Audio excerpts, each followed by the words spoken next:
biar tidak apa, kabel kenapa harus ditutup, harus dikasih plastik di dalam tembaga itu, hantarannya itu kenapa harus ditutup, ya tidak apa,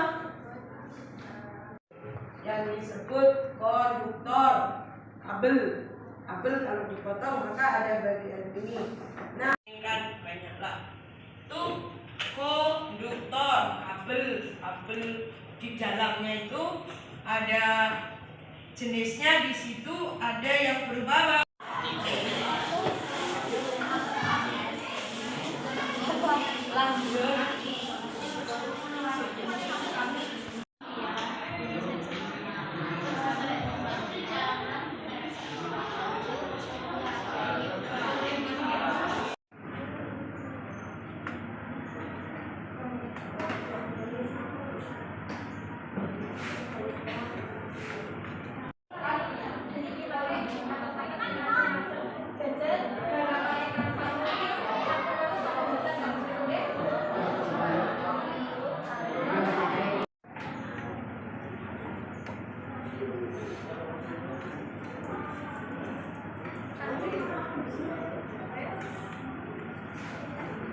Tapi kamu mohon izin sekitar 30 menit nggih paling nggih. Nggih mohon izin nggih Pak nggih. 30 menit bahasa Indonesia ya tidak? Iya, karena ini bahasa persatuan, artinya biar mudah ketika masuk sekolah dan sebagainya. Jadi menggunakan bahasa Indonesia. Nah, ketika bahasa Jawa dijadikan bahasa asing, seperti bahasa asing, ya sebatas ilmu, tidak ada ruhnya ketika belajar itu, ya tidak. Jadi dianggap susah gitu oleh mereka. Nah, anak nggak tertarik, ya tidak. Nah, yang penting tuh anak tertarik gimana bahasa Jawa supaya tertarik? Ya harus banyak apa ya istilahnya memancing. Ini gurunya memang harus luar biasa zaman sekarang itu. Banyak hal yang menarik di luar sana timbang di kelas, ya tidak? Iya jelas banyak hal lain di luar yang lebih menarik dibanding di kelas. Jenuh, membosankan, lihat guru itu saja, ya tidak? Nanti materinya suruh baca, suruh diskusi, maju ke depan, ya tidak? Iya, anak-anak kadang bosan begitu. Nah, gimana caranya? Ini kan juga butuh ada suplemen kan Bu, tahun 94 itu. Yang sudah kayak saya dengan Ibu itu sudah mengalami ngajar sejak tahun 94 ya. Jadi perubahan kurikulum sebenarnya itu kan untuk penyesuaian dari kondisi zaman ya, Bapak Ibu mesti paham. Dan memang zaman itu cepat sekali berubah. Termasuk besok juga menterinya baru, sudah baru ya. Menterinya sudah baru, kemungkinan besar juga sudah ada sudah ada rasan-rasan, ada perubahan istilah lagi ya. Ada joyful learning, ada mindful learning ya tidak. Nah, itu kan ada wacana ke situ. Tapi saya kira ketika kita melihat bagaimana narasi yang disampaikan oleh menteri Kemendikbud itu intinya tidak jauh dari kurikulum merdeka. Jadi kalau misalnya menganggap kurikulum merdeka itu diganti, saya kira paling hanya nama, tapi esensinya masih kelihatannya. Lihat dari penjelasan ketika ditanya oleh media, kemudian pada waktu beliau menyampaikan di sebuah forum itu ya. Jadi paling hanya perubahan nama, tapi kalau esensinya hampir sama Bapak Ibu ya. Intinya juga ada deep learning barang itu ya di kurikulum merdeka ya sama ya. Nah Bapak Ibu, saya melihat observasi ya, ini langsung saja ya Bapak Ibu. Memang kita masih terbawa suasana dulu ya. Ketika ngajar itu kita mindsetnya tuh yang penting rampung, ya tidak rampung. Ini saya membawa ini loh misalnya membawa tujuan pembelajaran dan ini harus selesai. Kadang-kadang kita masih terbebani itu ya Bapak Ibu ya. Padahal yang diminta itu ini materi ini gimana supaya anak senang belajar ini gitu ya. Jadi kadang ya karena suasana saya paham lah, siang anak masih mengantuk gitu ya. Sebenarnya yang diingat oleh pemerintah itu anak belajar happy di kelas. Nggak tahu pakai metode apapun, terserah panjenengan semua ya. Yang penting anak-anak itu senang belajar dulu, tertarik dulu. Kebetulan saya tadi masuk bahasa Jawa, nggih. Bahasa Jawa kan bahasa yang dianggap asing oleh kita, padahal kita penduduk Jawa nggih Pak Sikit. Penduduk Jawa ini. Termasuk anak-anak saya dulu juga waktu SD juga itu pelajaran yang sangat apa? Membosankan, susah, ya tidak? Jadi duduknya hanya sebagai fasilitator. Bapak Ibu harus ada ice breakingnya Bapak Ibu. Kalau ice breaking nggak tahu jangan belajar, ya tidak? Sekarang tidak ada yang tidak ada tutorial pembelajaran. Masih ingat mungkin ya saya pernah mengatakan seperti itu pada saat workshop itu. Kita dituntut belajar tentang apa Bapak Ibu? Pembelajaran bukan materi. Kan materi itu sudah selesai dengan kita lulus PPG, dengan lulus kuliah itu sudah selesai materi. Zaman sekarang itu yang dibutuhkan guru adalah gimana menyampaikan materi ini supaya di kelas itu anak-anak jadi senang, rame, tapi aktif. Ya aktifnya itu bukan aktif guyon dan sebagainya. Guyon itu nggak masalah loh, itu namanya anak MTS ya. Anak-anak umur segitu memang senangnya guyon, nggak apa-apa. Tapi guyonnya itu betul-betul memang dalam proses dikut ya. PMM itu kita juga dikasih akun belajar, makanya dikasih akun belajar supaya belajar kan Bapak Ibu ya. Saya kadang-kadang di sini kan sudah diaktifkan semua ya. Akun belajar itu mau menjalankan akses PMM itu. Anak-anak yang masih iya, ketika ganti pelajaran kan anak-anak belum memusatkan, ya tidak? Kita perlu memusatkan perhatian anak-anak kita dulu pada saat ganti jam. Anak-anak kita dulu bukan kita dulu waktu kita jadi siswa, ya tidak? Ya. Sekarang itu luar biasa berat guru itu ya, tapi memang tantangan bagi kita, ya tantangan bagi kita dan makanya saya tadi sampaikan Pak, tolong diadakan upgrade kita ya sebagai guru.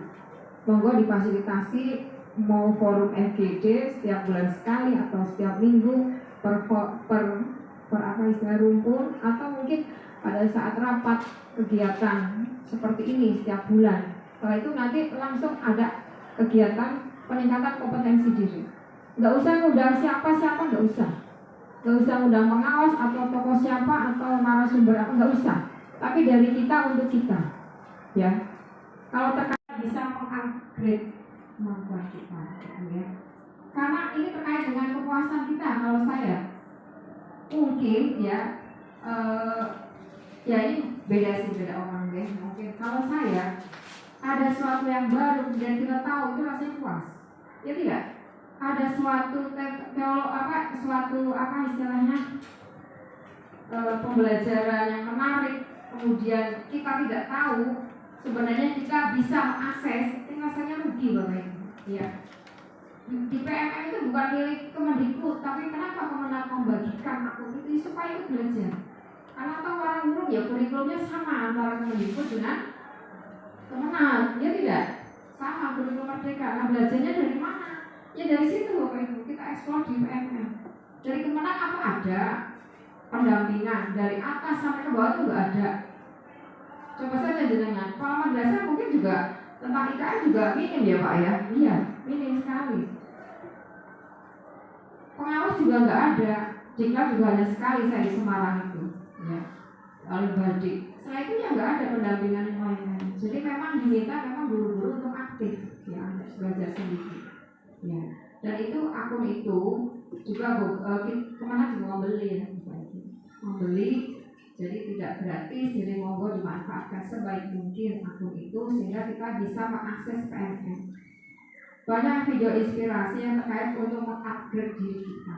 Ada webinar, ada video inspirasi, ada karya-karya guru-guru terbaik yang memang bisa jenengan adopsi. Bagaimana cara mengajar materi ini atau metode bagaimana dengan tuntutan yang sekarang ya Bapak Ibu. Saya yakin Bapak Ibu masih ingin jadi guru lah ya. Saya yakin Bapak Ibu jadi guru, tapi guru yang memang selalu mengikuti perkembangan. Memang di kelas tuh nggak ada yang lihat, paling hanya sekali saja kemampuan dari usaha itu. Satuannya apa? Energi kan satuannya joule ya. Tapi kalau energi Bapak Ibu tahu, anak-anak tahu energi itu ya yang kita keluarkan, effort kita ya, effort kita itu ya, kemampuan itu sehingga anak-anak oh iya, ketika dari berangkat sekolah ke sini kamu keluarkan energi tidak? Iya. Semakin jauh sekolahnya energi yang dibutuhkan semakin besar. Berarti berbanding lurus tidak? Iya. Berarti tergantung apa? Jarak, ya tidak? Iya, tergantung jarak. Apa lagi? Kalau jalannya mundur, misalnya, oh jalannya ke atas, itu kan menantang gravitasi ya Bu? Ya. Pokoknya energinya kira-kira lebih keras lagi kan? Nah, anak-anak jadi apa istilahnya? Pengungkapan yang lebih kontekstual, ya, supaya anak-anak itu lebih paham ya Bu ya. Ya. Jadi memang guru itu bukannya tidak mampu, bukan secara kualifikasi jelas Bapak Ibu sudah PPG sudah, tapi kadang-kadang sekarang diperlukan adalah konteks. Apa sih? Anak-anak itu jangan sampai beranggapan bahwa kita belajar itu nggak ada manfaatnya atau ilmunya di awal-awal, ya. Kita belajar seperti tadi usaha W sama dengan R kali S misalnya tadi, ya. Bisa Ibu kontekstualisasi sebenarnya untuk apa sih kita belajar? Dan menggunakan bahasa yang mudah Bu. Tadi bisa Bu. IPA ya nanti. Iya. Usaha itu satuannya joule ya Bu ya. Nah, usaha itu energi. Kalau anak-anak senang, happy, tujuan pembelajarannya masuk, rasanya kita kan merasa apa? Senang ya Bapak Ibu. Nah itu kepuasan diri untuk selalu belajar. Makanya Bapak Ibu tahu dan tidaknya berkembang ilmunya dan sebagainya itu ketika jenengan di kelas. Pembelajaran yang berkualitas itu yang diinginkan Bapak Ibu. Ya, kalau Pak madrasah kalau mau dilihat ya mungkin jenengan bisa menyesuaikan. Tapi sebenarnya yang dipentingkan adalah keseharian. Ya, anak-anak itu bisa cerita jujur Bapak Ibu. Ya tidak? Ketika nanti ada dari pemantauan dari luar misalnya, tinggal dicari aja anak-anak wawancara dari anak-anak kan berkata jujur. Gurunya bagaimana ketika ngajar? Apakah sering diskusi? Apakah sering hanya dari situ kan nanti bisa kelihatan, ya. Jadi tidak bisa dimanipulasi ya Bapak Ibu. Jadi jangan lupa sekarang itu kita memang pengelolaan pembelajaran itu harus berpusat pada peserta didik. Ya tidak? Semua yang kita lakukan harus orientasinya adalah peserta didik. Sering saya katakan pada teman-teman guru bahwa kalau kira-kira pelajaran ini matematik misalnya yang diminta itu sederhana, ya sudah, ini kunci yang sederhana saja yang biar anak mudeng logikanya. Ya, nggak usah dengan contoh-contoh yang terlalu rumit. Ya tidak? Iya, Bapak Ibu guru saya lihat beberapa tempat tidak hanya di sini, ketika di kelas itu kurang kontekstualisasinya. Ya, Bapak Ibu harus banyak belajar tentang materi ini kegunaan sebagai penanggung jawab di kelas itu. Ya, dan itu sebenarnya di Mapel juga bisa Bu. Itu kan kelas ya. Mapel Bapak Ibu guru Mapel juga punya kesepakatan yang dipegang oleh Bapak Ibu. Ya, bisa. Jadi pada pelajaran saya boleh ke belakang maksimal 5 menit misalnya. Boleh apa? Silakan. Kesepakatan itu silakan karena memang kita tujuannya ke apa? Terpusat untuk peserta didik supaya di anak didik kita nyaman. Bukan memanjakan Bapak Ibu, karena kan ada kriteria. Bukan memanjakan, bukan berat. Tapi kan kita tetap tahu batasannya ya, batasannya. Boleh ke belakang sekian menit atau mungkin pada saat merasa monggo lah, itu kesepakatan Bapak Ibu sendiri dengan anak kita ya. Kemudian yang lain lagi Bapak Ibu, saya singgung sedikit ini Pak Sigit, pakai daftar bukunya, daftar nilainya masih lama ya Pak. Tadi sudah saya sampaikan, monggo nanti daftar nilai itu katanya menyesuaikan RDM, tapi mungkin bisa diganti redaksinya apa nomenklaturnya, jadi bukan untuk supaya kurmer itu bukan penilaian harian tetapi merupakan apa asesmen sumatif misalnya, supaya nanti kita ketika ada dari luar melihat ini gimana kok tidak ada bekas kurmernya, nggak ada, padahal di dokumennya kan ada ya. Jadi menyesuaikan Bapak Ibu, ya. Intinya sebenarnya isinya sama. Iya, tapi di situ kan kita makanya asesmen sumatif ya Bu ya. Satu TP itu satu. Jadi kepala sekolah juga nggak mungkin negur nanti orangnya teman gitu. Tapi ramainya betul-betul mencari jawaban, eksplor ya, supaya anak. Dan jangan lupa Bapak Ibu, di dalam instrumen akreditasi sekarang itu ada pengukuran interaksi antara guru dengan anak. Kemudian anak merasa nyaman di kelas, anak merasa tidak takut untuk menyampaikan pendapat karena merasa ada kesetaraan gitu ya. Ini diukur Bapak Ibu di dalam di dalam instrumen akreditasi. Nanti kan melalui pertanyaan-pertanyaan anak-anak itu nanti diminta jawabannya. Kalau anak merasa takut, merasa begitu maju kemudian nggak bisa, malu, dibully, kemudian ini berarti iklim belajarnya masih kurang baik ya. Jadi monggo disiptekan iklim belajar yang memang betul-betul anak nyaman belajar. Yang nyaman belajar dalam artian mereka tanpa ragu-ragu untuk menjawab, tidak malu-malu, untuk maju salah nggak masalah. Dan saya lihat tadi di kelas, kebetulan saya masuk 8C, sudah ada kesepakatan kelas.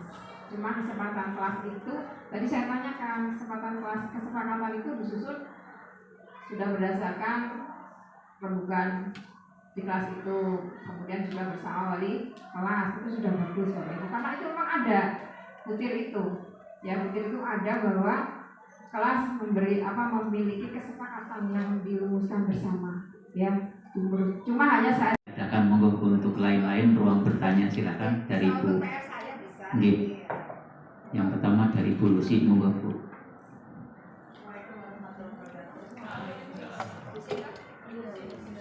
Lucy Sabarwati. Terima kasih atas waktunya. Yang pertama untuk 3M memang saya lihat itu harusnya yang menarik ya, untuk menarik siswa supaya senang belajar. Terkait dengan lapor saya itu pelajaran, mungkin yang jadi kendala ini anak yang belum bisa baca. Maksudnya bagaimana anak supaya tertarik sementara dia itu membaca saja belum lancar. Jadi kadang kelas 7, tapi ada kelas yang belum bisa baca. Nah, terus itu yang pertama. Yang kedua, untuk diskusi, memang terus terang untuk pelajaran saya kayak jarak pernah, tapi nggak diskusi bahasa Arab ya. Iya, jadi bingung. Karena biasanya kan kaitannya dengan kosakata. Iya, terima kasih. Terima kasih. Langsung mau dipanggil saya jawab. Bahasa Arab kelas 7 nggih Bu. Bahasa Arab kita itu fase D ya. MTS itu fase D ya. Fase D ini yang perlu guru bahasa Arab ada berapa? Ada 3. Bapak Ibu pernah rembukan menyusun TP bertiga itu?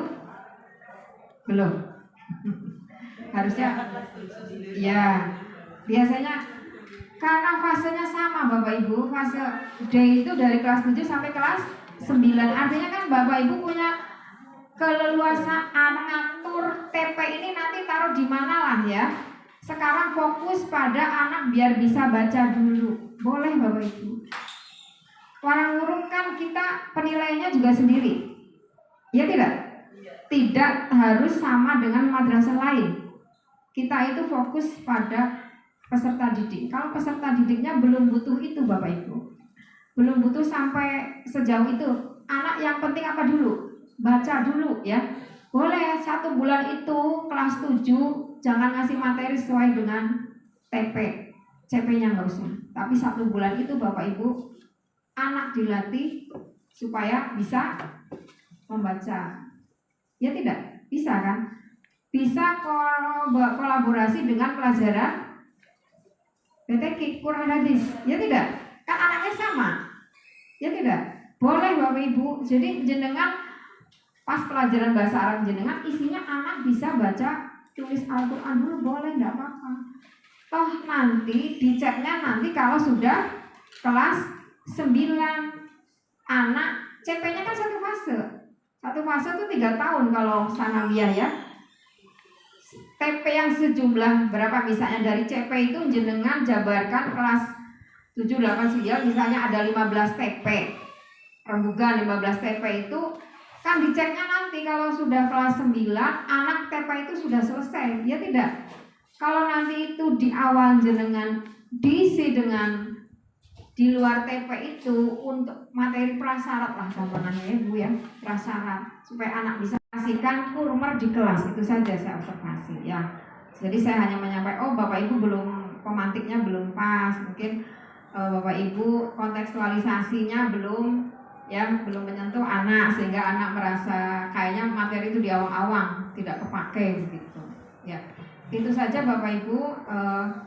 Saya bukan di sini berarti lebih baik, tidak ya, tapi saya sama-sama ya, sama-sama belajar bareng-bareng Bapak Ibu, karena memang guru dituntut ya, zaman sekarang guru itu dituntut karena bisa jadi anak-anak bisa apa misalnya tugasnya berupa apa gitu, okay? Ya jadi tugas satu atau mungkin diberi tangan di bawahnya boleh, jangan tulis sendiri supaya nanti saya tahu oh tugas satu itu ternyata mengerjakan apa, misalnya proyek apa, misalnya tugas 2 itu apa ya, membuat portofolio atau apa misalnya. Boleh silakan, tapi tugas-tugas itu juga include dalam penilaian nanti sumatif ya.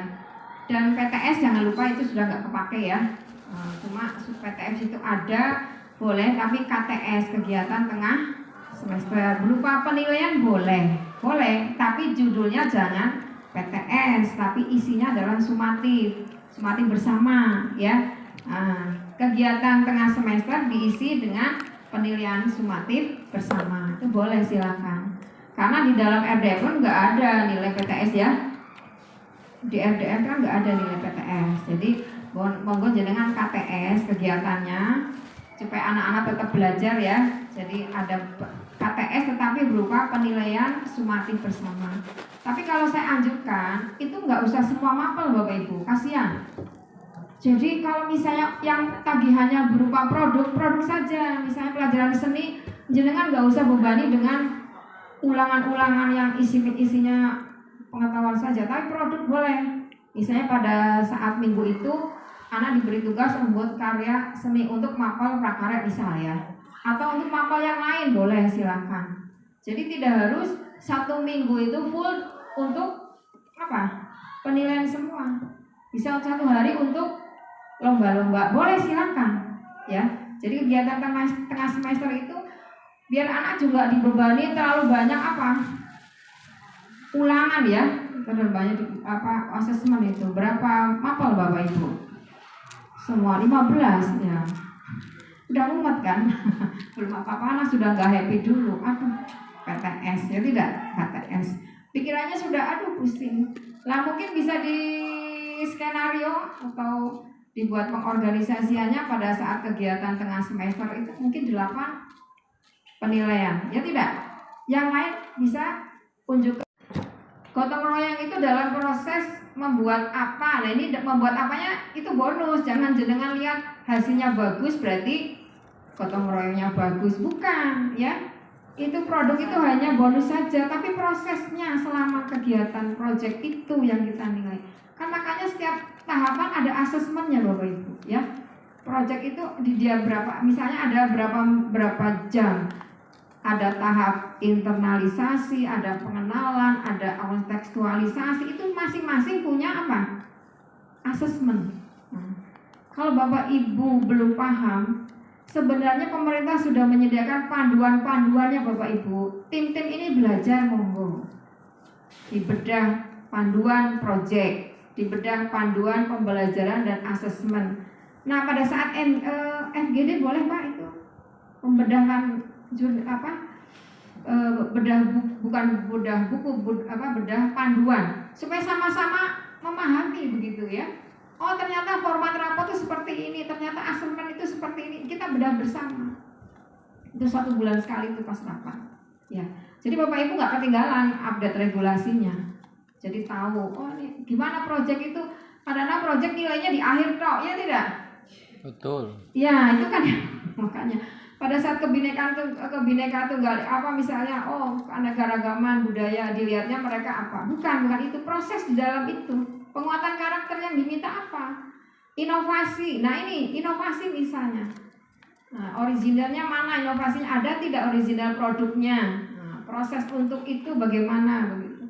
Itu nilai itu. Kalau Bapak Ibu nggak tahu, itu modul sudah banyak Bapak Ibu.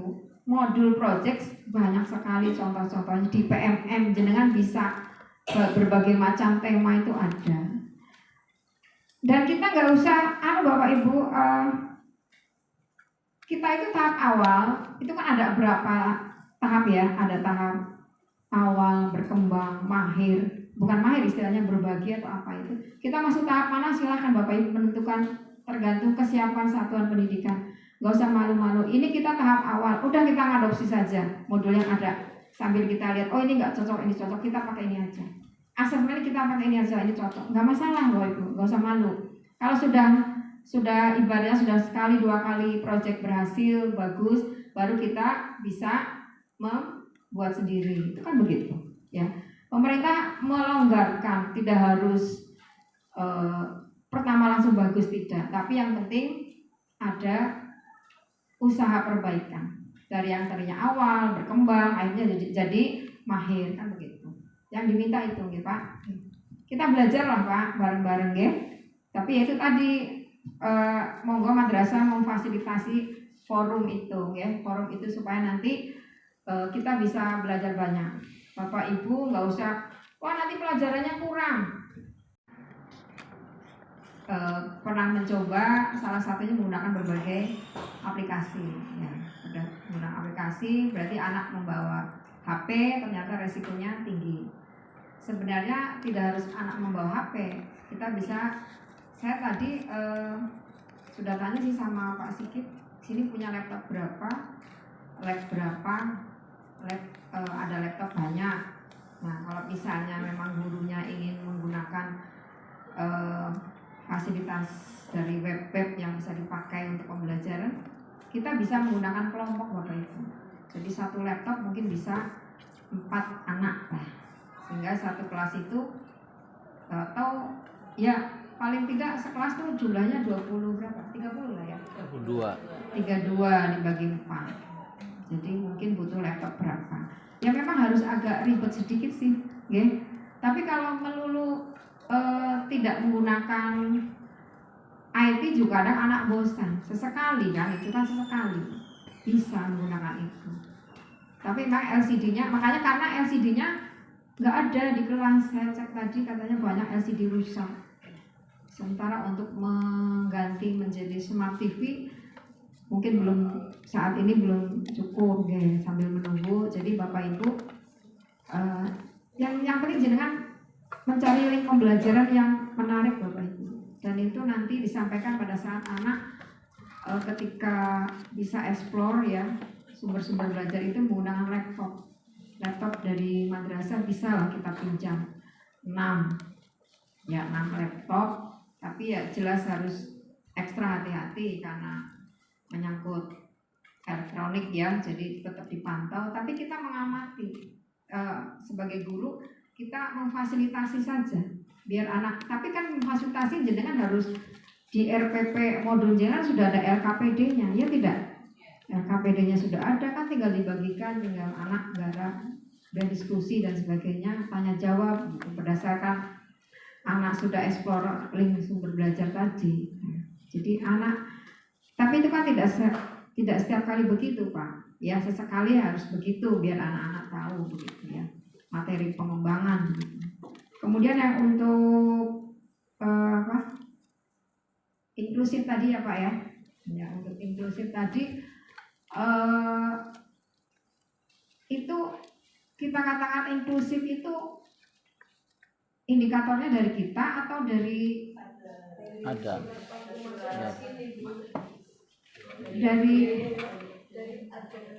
dari psikolog, keterangan dari psikolog ya. Ya.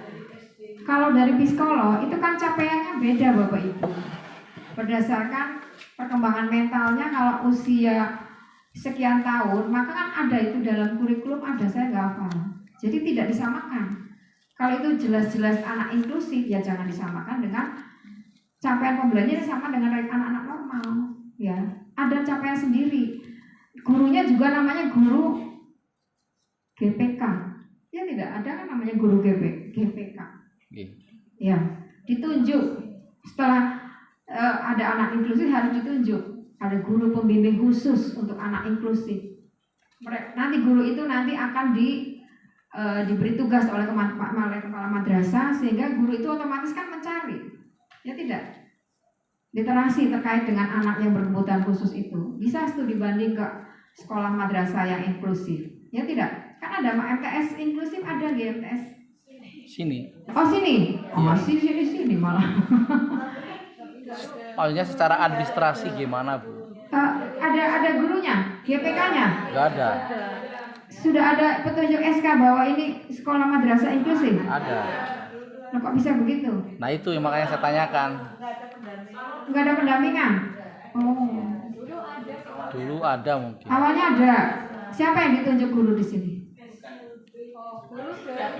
Oh, aslinya kan harus ada guru khusus di sini yang tahu. Oh, nggak ada. Nah itu yang saya tanyakan. Oh, ya harusnya ada, Bapak Ibu. Jadi ada SK dari kepala madrasah. Boleh, guru BK boleh, ya. Boleh ada SK-nya, guru BK, guru pembimbing khusus, untuk anak. Ada berapa anak inklusif? Ada berapa? Oh, ya. 8 1. Iya, kalau nggak salah itu usia mentalnya tuh hanya sampai kelas 4 atau capaiannya tuh ada, Pak. Jadi capaiannya nggak dari capaian umum, bukan, beda khusus, ya. Ya, jadi nanti monggo. Makanya pemerintah target 3 tahun anak bisa ini, target 3 tahun anak bisa ini. Nah, di dalam 3 tahun ini jenengan yang ngatur, guru bahasa Arab kelas 1, 2, 3 silakan ngatur supaya setelah kelas 3, setelah 3 tahun anak punya kompetensi ini. Ngaturnya yang mana dulu silakan. Mestinya ngaturnya kan berdasarkan ya kerumitan, hierarkis ada misalnya ya, itu silakan. Monggo, makanya harusnya 3 guru yang ngajar di kelas 7, 8, 9 itu rembukan bersama. Ya, ini batasnya kelas 1 sampai sini loh, Pak. Karena saya mungkin semester 1 bulan ini saya harus fokus anak bisa baca tulis Al-Qur'an. Jadi kelas 1 saya cuma sampai sini dulu. Gimana? Rembukan, Bu? Silahkan. Oh iya, nggak apa-apa, Bu, misalnya. Oh, yang kelas 8 juga terbantu, ya tidak? Meneruskan. Monggo, silahkan. Kurmer kan seperti itu, Ibu. Kenapa dibuat fase? Tidak per KD tak sak semester. Kalau dulu kan per KD 1 semester. 1 semester harus bisa ini. Kan dikunci di situ. Kalau kita kan 3 tahun, Bapak Ibu. Ya. Ini saya IPA misalnya, saya mau ngasih materi biologi dulu supaya anak senang. Boleh, silakan. Ya tidak? Silakan. Ya rembukan, tapi rembukan hasil rembukan bersama. Oh, biar anak senang dulu dengan IPA, gimana caranya? Boleh, Bu, ya.